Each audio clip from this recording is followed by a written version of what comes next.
నంద్యాల జిల్లా ఔకులోని తేరు వద్ద ఉన్న మౌలాలి స్వామి పీరుకు అలంకరించిన బంగారు గొడుగును గుర్తు తెలియని అగంతకులు దోచుకెళ్లారు. భక్తుల ముసుగులో చావిడిలోకి చొరబడి చోరీకి పాల్పడ్డారు. మొహరం పెద్ద సరిగేసు ఊరేగింపు సందర్భంగా మౌలాలి స్వామివారి అలంకరణలో భాగంగా నైలాన్ దారంతో కట్టిన బంగారు గొడుగును బ్లేడ్తో కత్తిరించి కొట్టేశారు కేటుగాళ్లు. మౌలాలి స్వామి పీర్ల చావడి వద్ద పీర్ల పండుగ సందడి ముసుగులో హల్చల్ చేసిన ఆకతాయిలు మందుబాబులే బంగారు గొడుగును కొట్టేసి ఉండవచ్చనే అనుమానాన్ని స్థానికులు వ్యక్తం చేస్తున్నారు. మౌలాలి స్వామి బంగారు గొడుగు చోరీ ఘటనకు సంబంధించి పీర్ల చావడి ఉత్సవ కమిటీ పోలీసులకు ఫిర్యాదు చేసింది.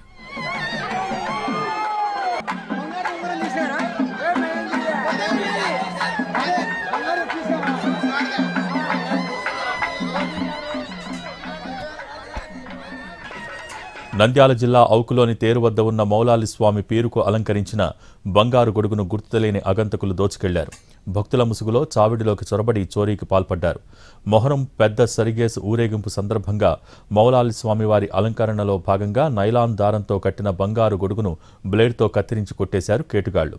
మౌలాలి స్వామి పీర్ల చావడి వద్ద పీర్ల పండుగ సందడి ముసుగులో హల్చల్ చేసిన ఆకతాయిలు మందుబాబులే బంగారు గొడుగును కొట్టేసి ఉండవచ్చనే అనుమానాన్ని స్థానికులు వ్యక్తం చేస్తున్నారు.